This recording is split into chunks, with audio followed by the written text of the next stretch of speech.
Good morning.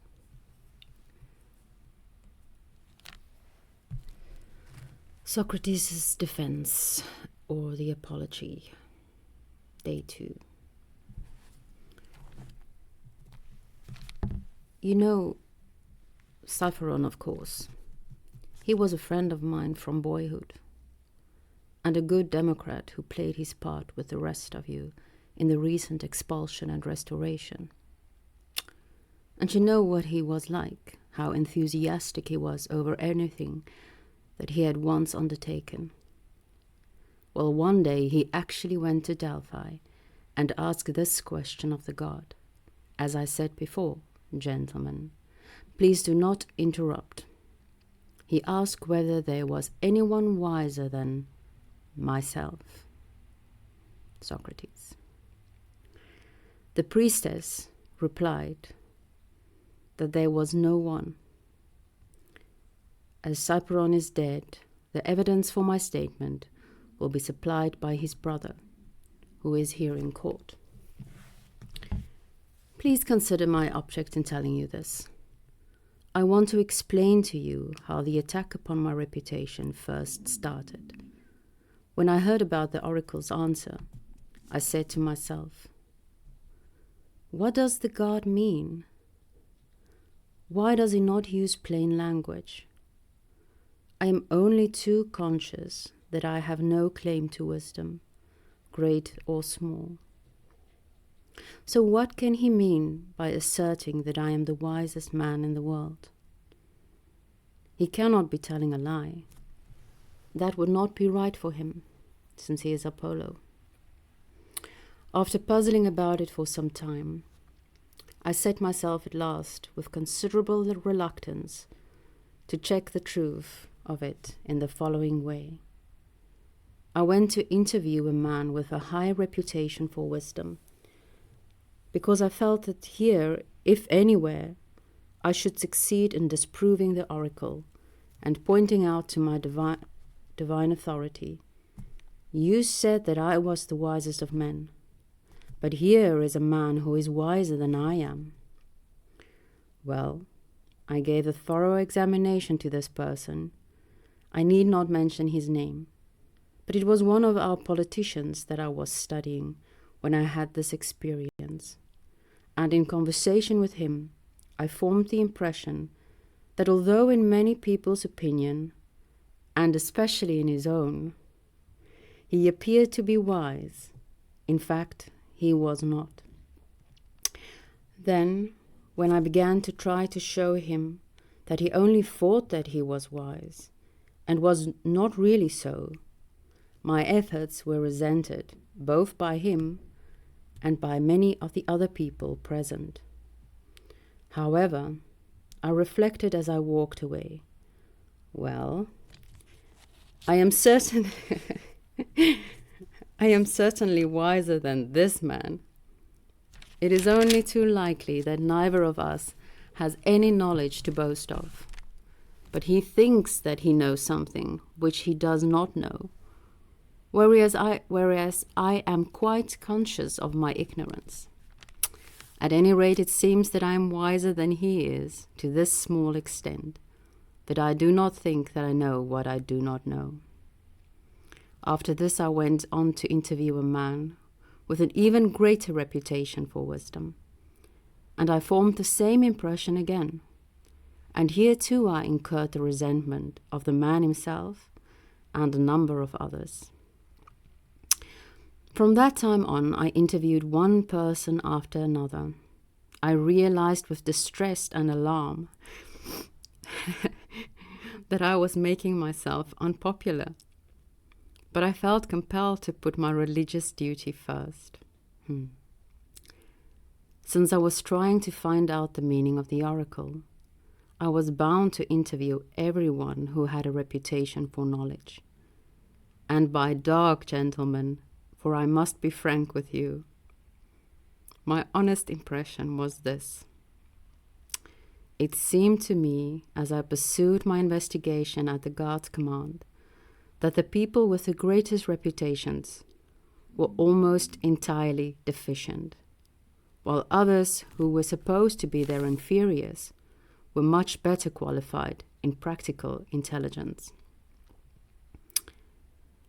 I want you to think of my adventures as a sort of pilgrimage undertaken to establish the truth of the oracle once for all. After I had finished with the politicians, I turned to the poets, dramatic, lyric, and all the rest, in the belief that here I should expose myself as a comparative ignoramus. I used to pick up what I thought were some of their most perfect works and question them closely about the meaning of what they had written, in the hope of accidentally enlarging my own knowledge. Well, gentlemen, I hesitate to tell you the truth, but it must be told. It is hardly an exaggeration to say that any of the bystanders could have explained those poems better than their actual authors, which is not that weird. So I soon made up my mind about the poets too. I decided that it was not wisdom that enabled them to write their poetry, but a kind of instinct or inspiration, such as you find in seers and prophets, who deliver all their sublime messages without knowing in the least what they mean. It seemed clear to me that the poets were in much the same case, and I also observed that the very fact that they were poets made them think that they had a perfect understanding of all other subjects, of which they were totally ignorant. So I left that line of inquiry too with the same sense of advantage that I had felt in the case of the politicians.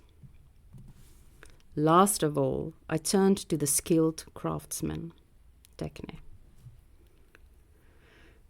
I knew quite well that I had practically no technical qualification myself, and I was sure that I should find them full of impressive knowledge.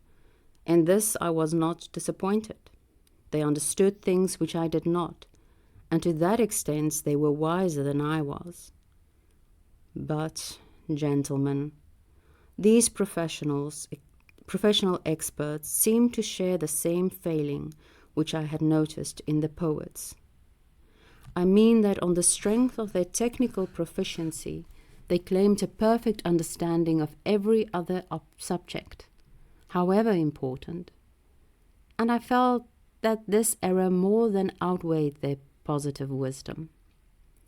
So I made myself spokesman for the oracle, and asked myself whether I would rather be as I was, neither wise with their wisdom, nor stupid with their stupidity, or possess both qualities as they did. I replied through myself to the oracle that it was best for me to be as I was. The effect of these investigations of mine, gentlemen, has been to arouse against me a great deal of hostility, and hostility of a particularly bitter and persistent kind, which has resulted in various malicious suggestions, including the description of me as a professor of wisdom. This is due to the fact that whenever I succeed in disapproving another person's claim to wisdom in a given subject, the bystanders assume that I know everything about the subject myself. But the truth of the matter, gentlemen, is pretty certainly this, that real wisdom is the property of God, and his oracle is his way of telling us that human wisdom has little or no value. It seems to me that he is not referring literally to Socrates, but has merely taken my name as an example, as if he would say to us, "The wisest of you men is he who has realized, like Socrates, that in respect of wisdom, he is really worthless. That is why I still go about seeking and searching in obedience to the divine command. If I think that anyone is wise, whether citizen or stranger, and when I think that any person is not wise, I try to help the cause of God by proving that he is not.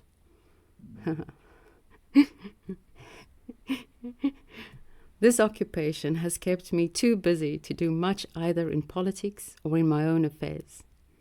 In fact, my service to God has reduced me to extreme poverty. There is another reason for my being unpopular. A number of young men with wealthy fathers and plenty of leisure have deliberately attached themselves to me because they enjoy hearing other people questioned. These often take me as their model and go on to try to question other persons, whereupon, I suppose, they find an unlimited number of people who think that they know something, but really know little or nothing. Consequently, their victims become annoyed, not with themselves, but with me, and they complain that there is a pestilential busybody called Socrates who fills young people's heads with wrong ideas. If you ask them what he does and what he teaches that has this effect, they have no answer, not knowing what to say. But as they do not want to admit their confusion, they fall back on the stock charges against any philosopher, that he teaches his pupils about things in the heavens and below the earth, and to disbelieve in gods, and to make the weaker argument defeat the stronger. They would be very loath, I fancy, to admit the truth, which is that they are being convicted of pretending to knowledge when they are entirely ignorant. So, jealous, I suppose, for their own reputation, and also energetic and numerically strong, and provided with a plausible and carefully worked out case against me, these people have been dinning into your ears for a long time past their violent denunciation of myself. There you have the causes which led to the attack upon me by Meletus and Anytus and Lycon, Meletus being aggrieved on behalf of the poets, Anytus on behalf of the professional men and politicians, and Lycon on behalf of the orators. So, as I said at the beginning, I should be surprised if I were able, in the short time that I have, to rid your minds of the misconception so deeply implanted. There, gentlemen, you have the true facts, which I present to you without any concealment or suppression, great or small. I am fairly certain that this plain speaking of mine is the cause of my unpopularity. And this really goes to prove that my statements are true, and that I have described correctly the nature and the grounds of the calumny which has been brought against me. Whether you inquire into them now or later, you will find the facts as I have just described them. So much for my defense against the charges brought by the first group of my accusers. I shall now try to defend myself against Meletus, high-principled and patriotic as he claims to be, and after that, against the rest. Let's stop there.